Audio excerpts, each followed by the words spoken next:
Our jobs as logo designers is to make logos or create logos that are memorable, that are simple so that customers remember them.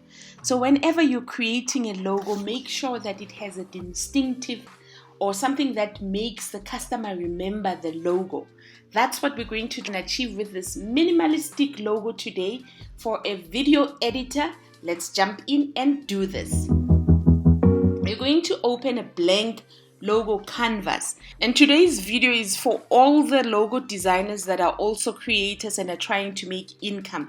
Video editing is a set of income that you could generate for yourself because it's a skill that's a little bit scarce, because the softwares that you need to learn to do editing, not everybody is willing to learn them, and it generates income and you can advertise your services that way. Enough talking, let's get back to work. Once you've opened your blank logo canvas, you're gonna go to your lines and shapes and you're gonna scroll down. You're gonna add your rounded square shape. You're gonna change your color, make that red, size that, because what we're doing, we're creating a camera, a video camera.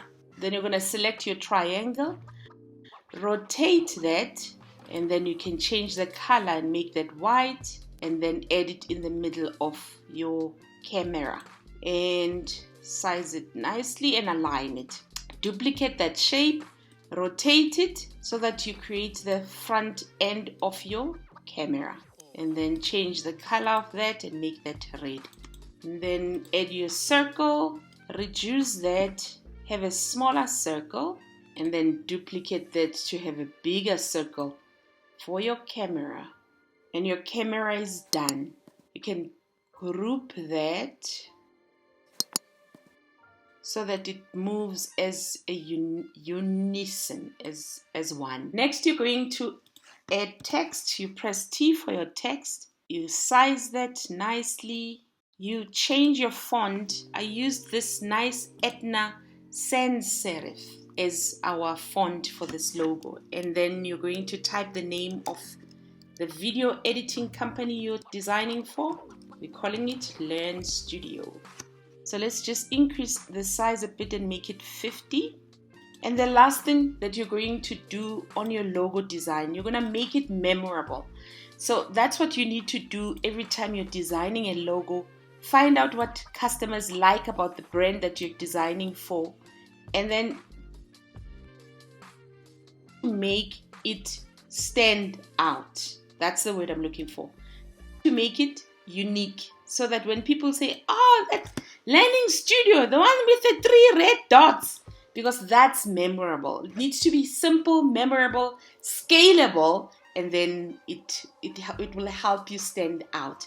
So you could make the red dots cover the full letter, or you could make them, like I did initially, be a little dot in there. I think as a little dot, they're going to look quite nice on a 3D logo, but that's quick and easy, beautiful logo that stands out and memorable.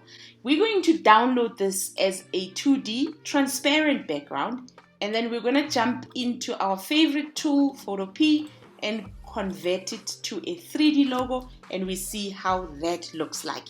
If you don't have Canva Pro, use erase.bg or remove.bg, or you could always trial it using my link below. Then we're going to go www.photopea.com, and then we access the online photo editor Photopea.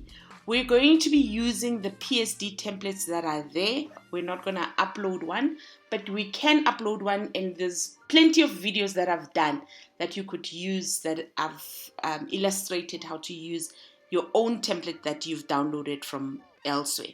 I like the glass effect logo mockup. It speaks to what we're trying to achieve with this video editor logo. So we're going to use that. You click on the link that says Photopea and you wait for it to load. Once it has loaded, you're going to move to the right hand side and you're going to click where it says your logo here, but on the checkered box. You double click on there so that it opens up this page, and then you're going to hide the text that the designer has showed us. You click and you hold your logo and you drag it to your canvas. You size it quite nicely, and then when you're using Photopea, always check if you're done with whatever you're trying to achieve. And then you're going to Command S or Control S to change the photo to a smart object. Once it's updated as a smart object, you're going to click once where it says Glass Effect Logo, and then your studio logo is converted. It's memorable. It's so cute. I love it. I really do. And this is how you create a memorable logo using Canva and Photopea. If you want to learn beginning to end of Canva logo design, including Photopea, I've created a course. You can go to Learn with Za and go buy the course. Thank you for joining me today. I will see you on the next video.